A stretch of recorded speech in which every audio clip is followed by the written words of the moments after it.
नमस्कार। ज्ञान तृप्ति महाविद्यालय 15A अनूपगढ़ के YouTube चैनल पर आपका हार्दिक स्वागत है। कोरोना काल को देखते हुए महाविद्यालय परिवार की तरफ से BSc के सभी बच्चों के लिए ऑनलाइन एजुकेशन का प्रावधान किया गया है, जिसके तहत हम BSc second year final year की क्लासेस को ऑर्गेनाइज कर रहे हैं। आज हम कर रहे हैं BSc फाइनल ईयर का OMC टॉपिक, जिसको हमने लास्ट वीडियो में स्टेनम के कंपाउंड्स के साथ में किया था और टिन के जो कंपाउंड्स हैं, टिन के OMC जो हैं उनके साथ में हमने किया था। लास्ट वीडियो में हमने बात की थी कि टिन के कंपाउंड्स कौन कौन से होते हैं, उनके निर्माण की विधियाँ 7 विधियाँ हमने निर्माण की थी। उसके बाद हमने उनके कुछ गुणों के बारे में बात की थी, जो उसके भौतिक गुण होते हैं, किस प्रकार से उसके फिजिकल प्रॉपर्टीज होती हैं। आज हम बात करेंगे इन यौगिकों के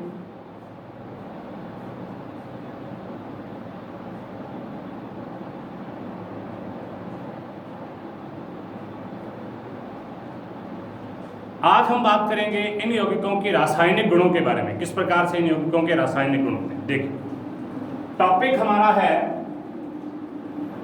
OMC of stannum. OMC of stannum या OMC of tin, stannum tin होता है। अब ये BSc फाइनल ईयर का टॉपिक है, BSc थर्ड ईयर का टॉपिक है। इसके पहले हम गुण कर चुके हैं। आज हम करेंगे OMC ऑफ टिन की केमिकल प्रॉपर्टीज, मतलब रासायनिक गुण।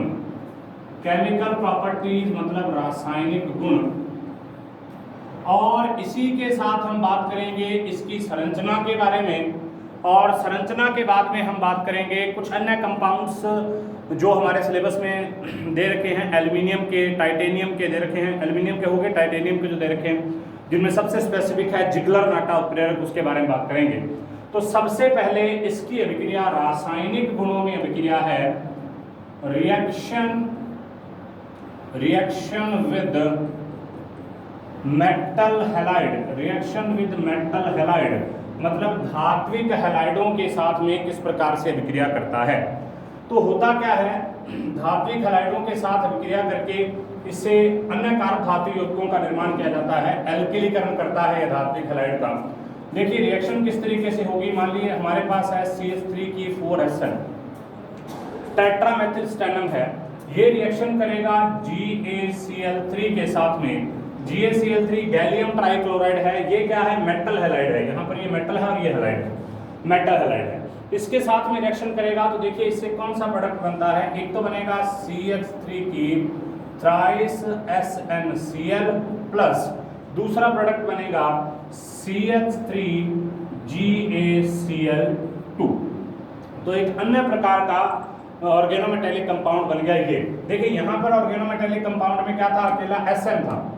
अकेला SN किसके साथ जुड़ा हुआ था, कार्बन के साथ जुड़ा हुआ था। तो ये तो कौन सा है, ये है OMC ऑफ SN, मतलब टिन का ऑर्गेनोमेटेलिक कंपाउंड है। लेकिन जब हमने इसकी अभिक्रिया गैलियम क्लोराइड के साथ में करवा दी तो अब ये किसका बन गया, गैलियम का ऑर्गेनोमेटेलिक और हैलाइड कंपाउंड बन गया। तो इस तरीके से हम क्या कर सकते हैं, रिएक्शन विद MC से हम क्या कर सकते हैं, नए OMC का निर्माण कर सकते हैं। नए ऑर्गेनोमेटेलिक कंपाउंड का निर्माण हम क्या कर सकते हैं, इससे कर सकते हैं। हो गया। नेक्स्ट देखिए अगली रिएक्शन। दूसरी इसकी रिएक्शन है इसकी फेनिल लिथियम के साथ, मतलब विनिमय अभिक्रिया। दूसरी इसकी रिएक्शन है विनिमय अभिक्रिया, या हम उसको बोलते हैं एक्सचेंज रिएक्शन। और ये है किसके साथ, ये है फेनिल लिथियम के साथ। किस तरीके से रिएक्शन होगी, मान लीजिए हमारे पास ये कंपाउंड है 4C6H5Li। 4C6H5Li इसको बोलते हैं फेनिल लिथियम। ये फेनिल है, ये लिथियम है। ये रिएक्शन किसके साथ करेगा, ये रिएक्शन करेगा वाइनिल टिन के साथ। तो वाइनिल होता है ये CH2CH, इस कार्बन को वाइनिल बोलते हैं। sp2 कार्बन के साथ, sp2 कार्बन जो होता है या द्विबंधित जो कार्बन होता है उस कार्बन को वाइनिल बोलते हैं, और द्विबंध के नेक्स्ट वाला जो sp3 कार्बन होता है उसको एल्निक बोलते हैं, वनाइल और एलाइल। ये इसके ना होते। तो ये क्या है, वाइनिल टिन है। इसको क्या बोलेंगे, इसको बोलेंगे वाइनिल टिन, इसको बोलेंगे वाइनिल टिन। इन दोनों के आपस में एक्सचेंज रिएक्शन होगी, और वो एक्सचेंज रिएक्शन किस तरीके से होगी, देखिए इससे प्रोडक्ट देखिए क्या बनेगा, इससे प्रोडक्ट बनेगा CH2 double bond CH4, CH2 double bond CH4 plus Li। इसको हम इस तरीके से लिख सकते हैं, इसको हम लिख सकते हैं 4CH2CHLi प्लस इसके साथ में क्या बनेगा, इसके साथ में बनेगा C6H5 4 उधर चला जाएगा C6H5 4SN। मतलब ये भी कितने थे, ये 4 थे और ये भी 4 थे। तो इसमें क्या हो गया, एक्सचेंज हो गया, ये सारा का सारा ग्रुप यहाँ पर चला गया और ये वाइनिल ग्रुप कहाँ पर आ गया, इधर आ गया। तो यहाँ से हमको वाइनिल लिथियम कंपाउंड का फॉर्मेशन हुआ है। वाइनिल लिथियम कंपाउंड का हमने निर्माण कर लिया, किससे, वाइनिल टिन से। और ये अभिक्रिया कौन सी है, एक्सचेंज रिएक्शन, जिसके अंदर किसका एक्सचेंज होता है, यहाँ पर एक्सचेंज होता है R ग्रुप का, मतलब एल्किल ग्रुप का एक्सचेंज यहाँ पर होता है। नेक्स्ट देखिए,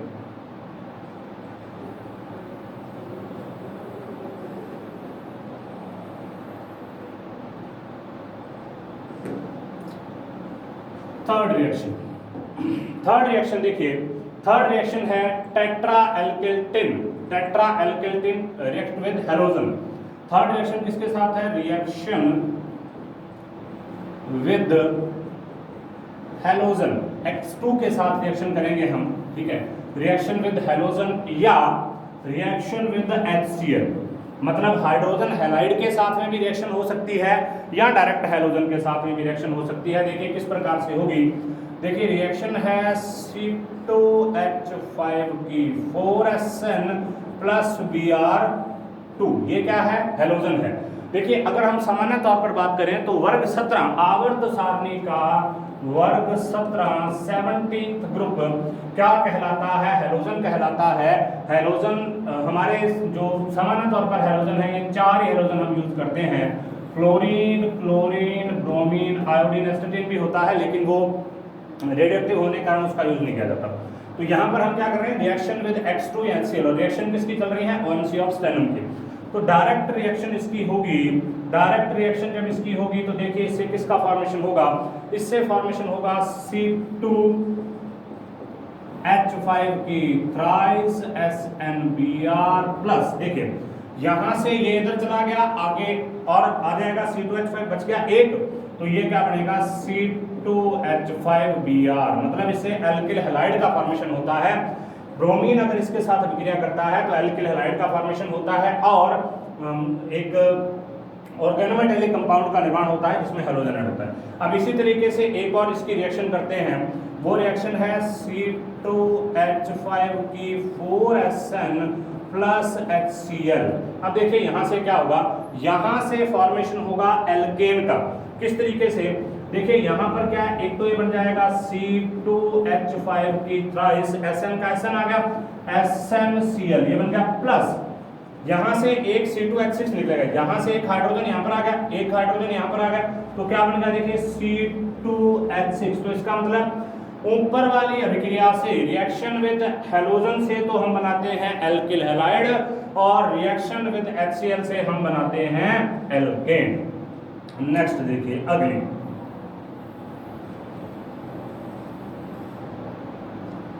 अगली रिएक्शन देखिए, फोर्थ रिएक्शन देखिए, फोर्थ रिएक्शन इसकी होती है योगात्मक अभिक्रिया। फोर्थ रिएक्शन इसकी कौन सी है, एडिशन रिएक्शन है, या इसको हम क्या कहते हैं, योगात्मक अभिक्रिया, योगात्मक अभिक्रिया एडिशन रिएक्शन। और योगात्मक इस प्रकार से होगी, किसके साथ करेगा, योगात्मक अभिक्रिया होगी इसकी एल्कीन से। किससे करेगा, एल्कीन से योगात्मक अभिक्रिया करेगा ये। और किस तरीके से करेगा, देखिए मान लीजिए ये कंपाउंड है हमारे पास R3SNH प्लस रिएक्ट करता है R2C के साथ या Cr2 के साथ। ये क्या है, एल्कीन है, डबल बॉन्डेड है, कार्बन के साथ दो यहाँ पर एल्किल ग्रुप लगे हुए, इस कार्बन के साथ दो यहाँ पर एल्किल ग्रुप लगे हुए। अब इसमें कौन सी रिएक्शन होगी, इसमें होगी एडिशन रिएक्शन, और एडिशन रिएक्शन में क्या होगा, देखिए R3 का R3 बन जाएगा, R3 का R3, उसके साथ में SN भी लगा हुआ वैसे का वैसा। अब आगे क्या आएगा, एक तो आएगा R2C, ठीक है, उसके बाद में आएगा सिंगल बॉन्ड, ये हाइड्रोजन इसके साथ ऐड हो जाएगा, सिंगल बॉन्ड CR2H, मतलब CHR2 भी इसको कह सकते हैं। तो ये डैश बड़ा है, ये डैश बड़ा, योगात्मक हुआ है, डबल बॉन्ड हट गया और सिंगल बॉन्ड का फॉर्मेशन हो गया। देखिए दो टाइप की रिएक्शन होती है, एक होती है एलिमिनेशन, विलोपन अभिक्रिया। विलोपन अभिक्रिया में क्या होता है, सिग्मा बॉन्ड हटते हैं, पाई बॉन्ड का फॉर्मेशन होता है। योगात्मक अभिक्रिया अगर डबल बॉन्डेड या असंतृप्त यौगिकों के साथ में हो तो उसकी एक विशेषता होती है कि उस अभिक्रिया में असंतृप्तता खत्म हो जाती है, अनसैचुरेशन वहां पर खत्म हो जाती है, जो उसकी असंतृप्तता है वो बिल्कुल खत्म हो जाएगी। अर्थात क्या बनेगा, वहां पर अगर डबल बॉन्ड है तो डबल बॉन्ड किसके अंदर बदल जाएगा, सिंगल बॉन्ड के अंदर। तो ये इसकी कौन सी रिएक्शन है, फोर्थ रिएक्शन, योगात्मक प्रकार की अभिक्रिया है। नेक्स्ट रिएक्शन देखते हैं, नेक्स्ट रिएक्शन देखिए फिफ्थ। देखिए फिफ्थ रिएक्शन इसकी कौन सी होगी। अब इसमें अगली जो रिएक्शन है श्रृंखला युक्त यौगिकों का निर्माण, अगली जो रिएक्शन है वो है श्रृंखला युक्त या चक्रीय यौगिकों का निर्माण, चक्रीय यौगिकों का निर्माण, ठीक है। मतलब ऐसे कंपाउंड्स का फॉर्मेशन हम करेंगे जिन कंपाउंड्स के अंदर या तो कोई श्रृंखला बनेगी लंबी और या उनके अंदर क्या होगा, चक्रीय प्रकार के यौगिकों का निर्माण होगा। जैसे सबसे पहली जो इसकी अभिक्रिया है उसको देखते हैं हम, उस अभिक्रिया को देखिए। मान लीजिए हमारे पास ये कंपाउंड है CH3 की ट्वाइस SnCl2, यहाँ पर +4 अवस्था में है ये किसके साथ रिएक्शन कर रहा है, ये रिएक्शन कर रहा है Na के साथ। Na यहाँ पर कोई फिक्स नंबर में नहीं है, जितनी क्लोरीन है सबको लेकर बाहर चला जाएगा। ये जो रिएक्शन होगी ये किसकी उपस्थिति में होगी, ये होगी लिक्विड अमोनिया की उपस्थिति में। तो सबसे पहले यहाँ से क्या निकल जाएगा, NaCl निकल जाएगा, और NaCl निकलते ही यहाँ पर n नंबर ऑफ इनके हमने ले रखे हैं, n नंबर ऑफ इसके और n नंबर ऑफ Na के, इसके निकलते ही ये क्या बन जाएगा, एक पॉलीमेरिक कंपाउंड बन जाएगा। किस तरीके से बनेगा, देखिए CH3 की ट्वाइस SN, इस तरफ भी इस तरफ भी, तो ये इस तरीके से क्या बन जाएगा N, और N यहाँ पर क्या हो सकता है, N यहाँ पर 12 से लेकर 20 हो सकते हैं। प्लस यहाँ पर कौन सा कंपाउंड बनेगा, एक दूसरा कंपाउंड बनेगा CH3 की ट्वाइस SN एक बन गया, और इसी तरीके से एक और बन जाएगा SN CH3 की ट्वाइस, ये भी N बन जाएगा। और यहाँ पर N की वैल्यू क्या होगी, N बराबर यहाँ पर होगा 12 से 20 तक, 12 से 20 तक यहाँ पर N जो होगा वो हो जाएगा। मतलब नाइट्रोजन जो ये है इनकी संख्या कितनी हो जाएगी, 12 से 20। तो ये एक प्रकार के श्रृंखला वाले यौगिक हैं, इसको हमने चेंज किया इस बहुलक के अंदर, और ये भी एक प्रकार का बहुलक है, दोनों बहुलकों का यहाँ पर निर्माण हो जाएगा, ठीक है। ये तो श्रृंखला युक्त यौगिक हैं। अब हम एक चक्रीय यौगिक को और देख लेते हैं,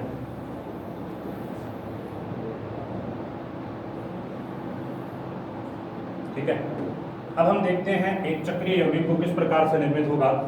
देख लीजिए हमारे पास, मान लीजिए कोई कंपाउंड है, जैसे ये है, ये देखिए मान लीजिए ये है हमारे पास, क्या है C6H5 की ट्वाइस SnCl2, ये किसके साथ रिएक्ट करता है, सोडियम के साथ रिएक्ट करता है, और किसकी प्रेजेंस में रिएक्ट करता है, ये लिक्विड अमोनिया की प्रेजेंस में रिएक्ट करता है NaCl। यहाँ से भी माइनस हो गया, अब NaCl के माइनस होते ही यहाँ पर क्या बन जाएगा, देखिए ये बन जाएगा SN। नेक्स्ट C6H5 की ट्वाइस, नेक्स्ट 5, तो ये क्या है, ये चक्रीय है, एरोमेटिक टाइप का। C6H5 एक सर्कुलर, जो हम इसको कह सकते हैं एक साइक्लिक कंपाउंड होता है, चक्रीय यौगिक होता है। प्लस इसके साथ में क्या बन जाएगा, देखिए ये बन जाएगा C6H5 की ट्वाइस, नेक्स्ट 6, तो 5 और 6 यहाँ पर जुड़ जाएंगे। इसी तरीके से इसको आगे हम संतुलित कर सकते हैं। तो ये कौन सा यौगिक है? चक्रीय यौगिक। और इससे पहले हमने कौन सा बनाया था? श्रृंखला वाला यौगिक किया था। तो ये चक्रीय यौगिक है, इससे पहले श्रृंखला वाला। हाँ जी, नेक्स्ट देखिए, अगली लुईस क्षार के साथ भी विक्रिया करता है और लुईस क्षारों के साथ विक्रिया करके सामान्य प्रकार के यौगिक हैं जो उसका निर्माण कर देते हैं। तो ये इसकी रासायनिक विक्रिया हमने कर ली। नेक्स्ट देखिए, नेक्स्ट है संरचना। तो सबसे पहले एक बार रासायनिक अभिक्रियाओं को वापस देख लेते हैं। सबसे पहले रिएक्शन विद MX मतलब मेटल हैलाइड के साथ रिएक्शन करके नए अणु का निर्माण करेगा। विनिमय अभिक्रिया में क्या होगा? जो एल्किल ग्रुप लिथियम के साथ में लगे हुए हैं वो अगले में चले जाएंगे और लिथियम के साथ में दूसरे ग्रुप आ जाएंगे। रिएक्शन विद हैलोजन के साथ में क्या होगा? ये रिएक्शन विद हैलोजन के साथ में तो एल्किल हैलाइड का फॉर्मेशन करेगा और HCl के साथ में जब रिएक्शन होगी तब एल्केन का फॉर्मेशन करेगा। योगात्मक प्रकार की विक्रिया एल्कीन से करेगा और एल्कीन की जब ये योगात्मक प्रकार की विक्रिया करेगा तो उस अभिक्रिया में क्या होगा? उस एल्कीन की योगात्मक प्रकार की विक्रिया में सब कुछ जुड़ जाएगा, डबल बॉन्ड से सिंगल बॉन्ड का फॉर्मेशन होगा। उसके बाद में लास्ट इसकी विक्रिया है 5वीं श्रृंखला युक्त या चक्रीय यौगिकों का निर्माण, जिसमें बहुलकों का निर्माण करता है। जब ये जो बेंजीन रिंग है उसके यौगिकों के साथ में मिलता है तो चक्रीय प्रकार के यौगिकों का निर्माण करता है। तो टोटल हमने इसकी 5 प्रकार की जो रिएक्शंस हैं उनको हमने यहाँ पर पढ़ लिया, रासायनिक अभिक्रियाओं को पढ़ा। नेक्स्ट हम बात करते हैं इसकी संरचना के बारे में कि जो एल्केन होते हैं इनकी संरचना कैसे होती है।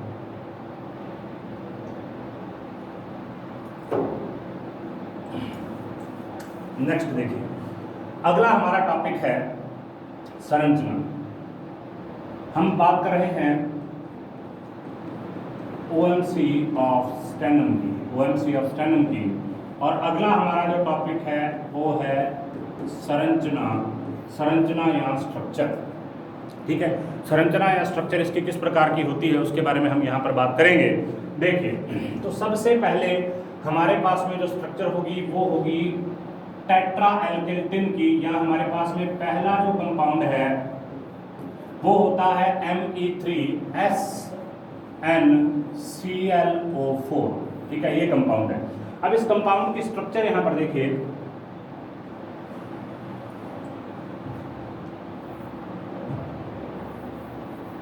इस कंपाउंड की स्ट्रक्चर यहां पर देखिए,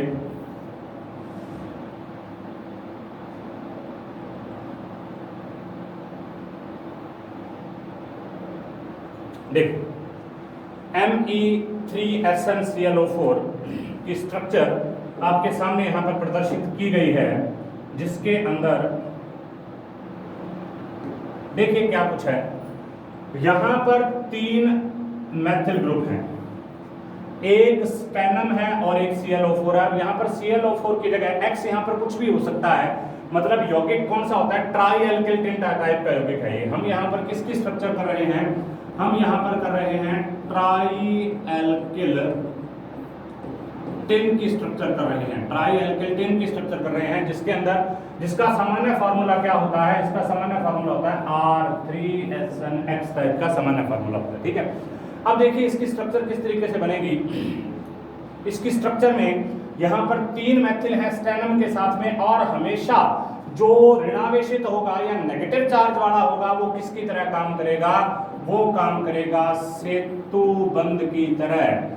किसकी तरह काम करेगा? सेतु बंध की तरह काम करेगा। यहाँ पर ये सेतु बंध की तरह काम कर रहा है। एक स्टेनम मैथिल के साथ में जुड़ा है, ये दोनों तल में है, ये दोनों बाहर की तरफ है, मतलब एक मैथिल इस तरीके से बाहर जुड़ा है और एक मैथिल इस तरीके से बाहर जुड़ा है। उस तरीके से फिर ClO4 इसके साथ जुड़ा, ऑक्सीडेट होते हैं ClO4। अब इसके साथ में जुड़ा हुआ है, आगे भी मैथिल जुड़ा है। तो देखिए सेतु बंध का काम कौन कर रहा है? Oxygen, chlorine, oxygen. क्लोरीन भी क्या है? ये सारा का सारा सेतु बंध है, इतना, ये सारा का सारा क्या है? सेतु बंध है। इसको क्या बोलते हैं? सेतु बंध। और सेतु बंध के रूप में किसका कौन यूज हो रहा है? सेतु बंध के रूप में नेगेटिव प्रकार के यौगिक यूज हो रहे हैं। उसके बाद नेक्स्ट देखिए, दूसरी जो संरचना है वो देखिए, दूसरी संरचना है Me3SN4 की। दूसरी जो संरचना है वो है Me3SNF की। Me3SNF ये भी किस टाइप का है? ये भी कंपाउंड वही है, R3SNX टाइप का कंपाउंड है। लेकिन यहाँ पर क्या है? R की जगह पर इन्होंने 3 मैथिल ले लिए, एक स्टेनम ले लिया और एक फ्लोरीन ले लिया। तो क्या बन गया? Me3SNF। इसमें भी क्या होता है, देखिए मैंने अभी आपको ये बताया था कि ब्रिज बॉन्डेड जो है वो नेगेटिव ही यूज किए जाते हैं, उसमें नेगेटिव ही होते हैं उसमें। तो ये देखिए यहाँ पर फ्लोरीन किसकी तरह काम कर रहा है, फ्लोरीन यहाँ पर काम कर रहा है बीबी की तरह, मतलब ब्रिज बॉन्डेड की तरह काम कर रहा है। ये मेथिल, ऊपर मेथिल, फ्लोरीन इसके साथ में जुड़ा हुआ है और इस प्रकार से कौन सी संरचना का निर्माण करेंगे, ये संरचनाएं बनाते हैं सेतु बंध युक्त। ये कौन सी संरचनाएं बनाते हैं, इनको बोलते हैं सेतु बंध युक्त संरचनाएं, बाइडेंटेड प्रकार के। अब नेक्स्ट जो है उसको देखें, ये कंपाउंड है नाइट्रेट का, ये जो कंपाउंड है ये है नाइट्रेट का।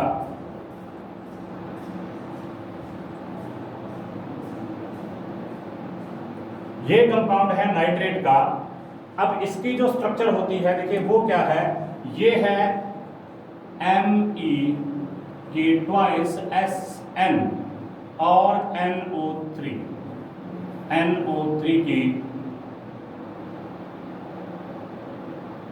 ट्वाइस, ठीक है, NO3 की ट्वाइस। तो ये भी एक प्रकार का ऐसा ही कंपाउंड है। इसमें भी देखिए क्या होगा, हर जगह पर जहां पर भी ब्रिज बॉन्ड का फॉर्मेशन होता है वहां पर ऋणावेशित या ऋणावेश को रखने वाले या एक्स्ट्रा इलेक्ट्रॉन को रखने वाले समूह ही किसकी तरह काम कर रहे हैं, ब्रिज बॉन्ड की, क्योंकि वही अपने इलेक्ट्रॉन देकर बॉन्ड का फॉर्मेशन कर सकते हैं। तो ये देखिए यहाँ पर ये Sn है, ये Sn इसके साथ में जुड़ा हुआ है किससे, ऑक्सीजन से। ये भी इधर किसके साथ में जुड़ा हुआ है, ऑक्सीजन से। ऊपर दो मेथिल लगे हुए हैं, सामने NO3 ग्रुप पड़ा हुआ है, ठीक है। नेक्स्ट है डाई एल्किल प्रकार के यौगिक जो हैं, एक ये कंपाउंड भी है, इसकी लगभग स्ट्रक्चर हम ऊपर कर चुके हैं, उसी प्रकार का कंपाउंड है। नेक्स्ट हम बात करते हैं डाई एल्किल 3 प्रकार के यौगिक किस प्रकार की संरचनाओं का निर्माण करते हैं। देखिए डाई एल्किल 3 प्रकार के यौगिक होते हैं, उसमें ये R, ये दोनों L, ये दोनों R है, मतलब ये क्या है, एल्किल प्रकार का ग्रुप है, ठीक है। और ये भी किस प्रकार का ग्रुप है, एल्किल प्रकार का, और ये भी एल्किल प्रकार का ग्रुप है। तो सबसे पहले एकलक होते हैं, मतलब ये क्या है, ये एकलक है, इसको हम क्या बोलते हैं, इसको हम बोलते हैं एकलक या मोनोमर, ठीक है। इसको हम क्या बोलते हैं, एकलक या मोनोमर। और ये दोनों आपस में जुड़कर, एक एकलक ये हो गया, एक मोनोमर ये हो गया, दूसरा मोनोमर ये हो गया, ये दोनों आपस में जुड़कर किसका फॉर्मेशन करते हैं, एक द्विलक का फॉर्मेशन करते हैं, एक डाइमर का फॉर्मेशन करते हैं। और उस डाइमर के अंदर जो बॉन्ड पाया जाता है, ये कौन सा बॉन्ड है, ये एक टाइप का बनाना बॉन्ड कहते हैं इसको, ये एक टाइप का ब्रिज बॉन्ड है, जिसमें ये दोनों आपस में जुड़ गए। इधर से इसने इलेक्ट्रॉन दिए, इसमें से क्या होता है, ये जो बॉन्ड है ये सेंटर इसमें 2 है और 2 इलेक्ट्रॉन है, ये इलेक्ट्रॉन देकर इसके साथ में कर लेगा और इधर से ये इलेक्ट्रॉन देकर इसके साथ में बॉन्ड का फॉर्मेशन कर लेगा। तो इस प्रकार से यौगिकों का निर्माण कर लिया जाता है। अब ऐसा होता क्यों है, क्योंकि प्रत्येक टिन के परमाणु के पास एक एक अबंधी इलेक्ट्रॉन युग्म होता है और एक एक रिक्त कक्षक होता है। मतलब ये तो क्या है, अबंधी इलेक्ट्रॉन युग्म है, ये क्या है, ये है अबंधी इलेक्ट्रॉन युग्म, अबंधी इलेक्ट्रॉन युग्म होता है, ठीक है। और ये वाला जो है ये क्या है, ये रिक्त कक्षक है। तो क्या होगा, अबंधी इलेक्ट्रॉन युग्म और रिक्त कक्षक आपस में अतिव्यापन करेंगे। यहाँ पर भी अबंधी जो नॉन बॉन्डेड इलेक्ट्रॉन युग्म है वो और रिक्त कक्षक आपस में अतिव्यापन करेंगे और डाई एल्किल 3 की द्विलकीय संरचना का निर्माण यहाँ पर ये कर देंगे। नेक्स्ट देखिए किस तरीके से अगला टॉपिक हम करते हैं, तो उसको देखिए। नेक्स्ट देखिए, नेक्स्ट है एरिल टाइप के यौगिक की संरचना की। एरिल जो होता है उसकी संरचना किस प्रकार से होती है।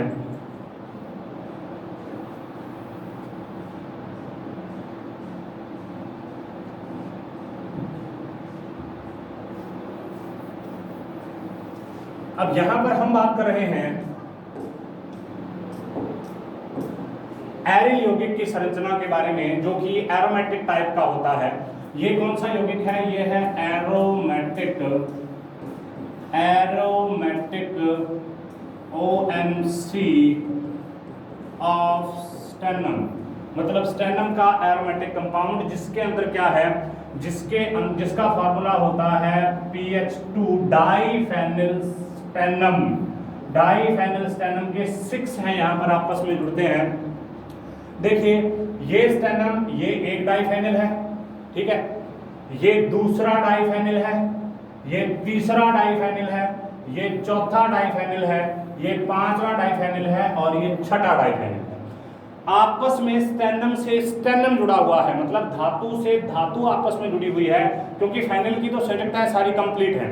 हम ये जानते हैं कि स्टेनम यहाँ पर कौन सी अवस्था में, यहाँ पर सेकंड अवस्था में, लेकिन स्टेनम कहाँ जा सकता है, स्टेनम यहाँ पर फोर्थ अवस्था में जा सकता है। तो फोर्थ में कैसे जाएगा, बॉन्ड का फॉर्मेशन कर लिया, 1 2 3 4 4 संयोजकताएं इसकी कंप्लीट होगी, इसकी भी 4 संयोजकताएं, इसकी भी 4 संयोजकताएं, तो 6 यहाँ पर कौन कौन से हैं, 6 यहाँ पर है डाइफाइनल स्टेनम, जो आपस में जुड़कर इस प्रकार की एक संरचना का निर्माण करते हैं। और इस संरचना को क्या बोलते हैं, इस संरचना को बोलते हैं बहुलकीय, मतलब पॉलीमरिक बहुलकीय प्रकार की संरचना है। और अगर हम इसको ध्यान से देखें तो ये किसकी तरह दिखाई दे रही है, ये दिखाई दे रही है कुर्सी रूप की तरह, कुर्सी रूप, चेयर फॉर्म। साइक्लोहेक्सेन के अंदर हम पढ़ते हैं उसके 2 फॉर्म होते हैं, एक होता है नौका रूप जिसको हम बोट स्ट्रक्चर कहते हैं, और एक होता है कुर्सी रूप जिसको हम क्या बोलते हैं, चेयर स्ट्रक्चर बोलते हैं। और हम ये जानते हैं कि बोट स्ट्रक्चर और चेयर स्ट्रक्चर, इन दोनों में से चेयर स्ट्रक्चर जो होती है, चेयर फॉर्म जो होती है वो ज़्यादा स्थायी होती है। तो यहाँ पर भी आप देखिए किस तरीके से बन रही है, ये चेयर फॉर्म बन रही है। यहाँ पर देखिए ऐसे, फिर ऐसे, फिर ऐसे, फिर ऐसे, ऐसे, ऐसे, और ये चेयर फॉर्म है, ठीक है। तो अगर हम यहाँ पर स्टेनम और ये सब कुछ हटा दें, कार्बन और हाइड्रोजन लगा दें, तो ये क्या बन जाएगा, साइक्लोहेक्सेन की चेयर फॉर्म के बराबर बन जाएगा। इस वजह से क्या होता है, ये होता है स्थायी प्रकार का यौगिक, क्योंकि एक दूसरे से सारे दूर हैं, तो इस वजह से एक दूसरे को प्रतिकर्षित नहीं करेंगे, रिपेल नहीं करेंगे, और रिपेल नहीं करेंगे तो ये क्या हो जाएगा, स्थायी प्रकार का यौगिक बन जाएगा। तो अभी हमने क्या किया, देखिए एक बार जो हमने किया उसके बारे में बात कर रहे थे। सबसे पहले हमने की थी जो टिन के OMC हैं उन सभी की जो रासायनिक अभिक्रियाएं हैं, 5 प्रकार की रिएक्शन विद मेटल हैलाइड, उसकी विनिमय अभिक्रिया लिथियम के साथ में, रिएक्शन विद हैलोजन जिसमें एल्किल हैलाइड का फॉर्मेशन होता है, युगात्मक अभिक्रिया एल्कीन से एल्केन का फॉर्मेशन होगा, और श्रृंखला युक्त यौगिक जिसमें N का मान ज्यादा आता है। उसके बाद में हमने की इनकी संरचना के बारे में बात कि इनकी संरचनाएं किस प्रकार से होती हैं, अलग अलग प्रकार की संरचनाओं के बारे में हमने बात की है। उसके बाद हमने सबसे पहले Me3SnCl4 की संरचना के बारे में बात की, सेतुबंध यहाँ पर पाया जाता है। फिर हमने बात की Me3SnF की संरचना के बारे में, ये भी सेतुबंधित प्रकार का यौगिक है। और उसके बाद हमने बात की थी कि यहाँ पर किस प्रकार का यौगिक होगा, देखिए हमने बात की है उसके बाद डाइअल्किल टिन की डाइमर संरचना के बारे में, जिसमें एक एकलक ये है, एक एकलक ये है, आपस में जुड़ेंगे, डाइमर संरचना का फॉर्मेशन हो जाएगा। और उसमें एक अबंधी इलेक्ट्रॉन युग्म, मतलब ये इलेक्ट्रॉन युग्म है, और एक खाली कक्षक आपस में व्यतियापन करेंगे, एक दूसरे के पैरेलल होंगे, यहाँ अबंधी तो यहाँ अबंधी, यहाँ खाली तो यहाँ खाली, तो ये इसकी संरचना है। उसके बाद ये BH2SN6 की संरचना जिसमें कुर्सी स्वरूपण के अंदर पाया जाता है, और SN की दूरी एक बड़ा चक्रीय यौगिक भी इसका पाया जाता है, जिसको हमने यहाँ पर अभी किया है, वो कंपाउंड है ये कंपाउंड, ठीक है, जिसको हम बोलते हैं डाइफेनिल स्टेनम 6। तो एक हम ये कह सकते हैं चक्रीय प्रकार का यौगिक है, जिसके अंदर कौन सा रूप पाया जा रहा है, कुर्सी रूप यहाँ पर पाया जा रहा है। नेक्स्ट हम बात करते हैं इसके उपयोग की।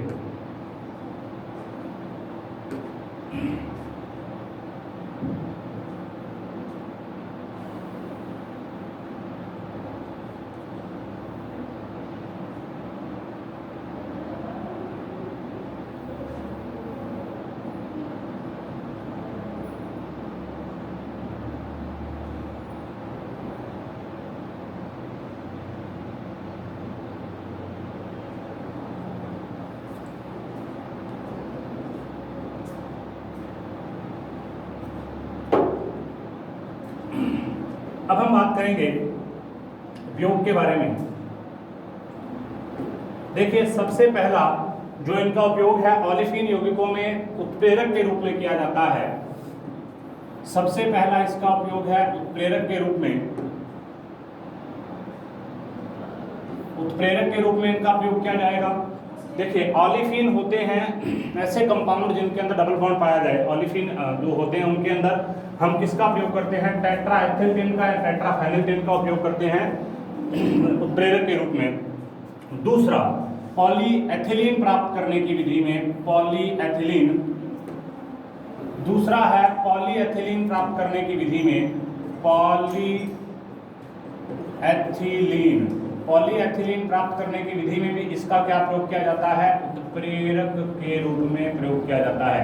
पॉलीएथिलीन का भी उत्प्रेरक होता है। तीसरा है फास्फोरिक अम्ल के एस्टरों के निर्माण में टेट्राएल्किल का प्रयोग किया जाता है।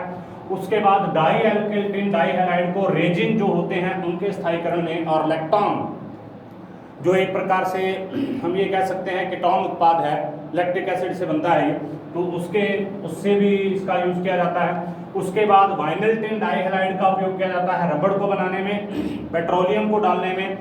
उसके अलावा ऊन और चमड़े के परिरक्षण में और पशुओं को दी जाने वाली औषधियों में इसका उपयोग किया जाता है। नेक्स्ट, डाइविनाइल टिन ऑक्साइड जो है कीटाणुनाशक औषधि के रूप में प्रयोग किया जाता है। नेक्स्ट है बिस ट्राइब्यूटेनॉन ऑक्साइड का उपयोग मिलों में किया जाता है, कागज की जो होती है। समुद्री जल को दुर्गंध मुक्त करने में भी कार्बोटिन यौगिकों का उपयोग किया जाता है। लकड़ी के परिरक्षण में, मतलब प्रिजर्व करने में, जो लकड़ी होती है उसको प्रिजर्व करने में भी इसका उपयोग किया जाता है।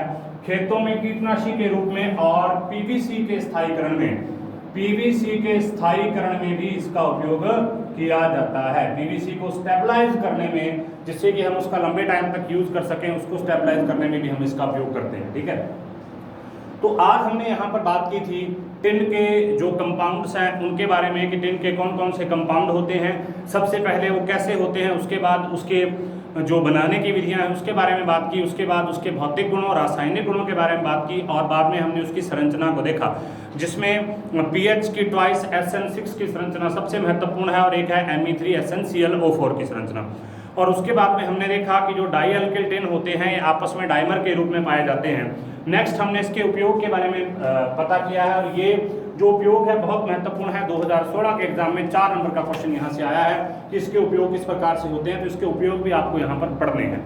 नेक्स्ट वीडियो में हम बात करेंगे टाइटेनियम के ऑर्गेनोमेटेलिक कंपाउंड के बारे में। टाइटेनियम के ऑर्गेनोमेटेलिक कंपाउंड बहुत महत्वपूर्ण है, जिनका सबसे ज़्यादा महत्वपूर्ण उत्प्रेरक के रूप में यूज किया जाता है वो होता है जिगलर नाटा उत्प्रेरक, जो कि पॉलीथीन के, जो एथीन से पॉलीथीन होता है उसके जो अभिक्रिया है बहुलकीकरण की, उसमें इसका उपयोग किया जाता है। तो हम उसको नेक्स्ट वीडियो में बात करेंगे। तब तक वीडियो देखते रहिए। धन्यवाद।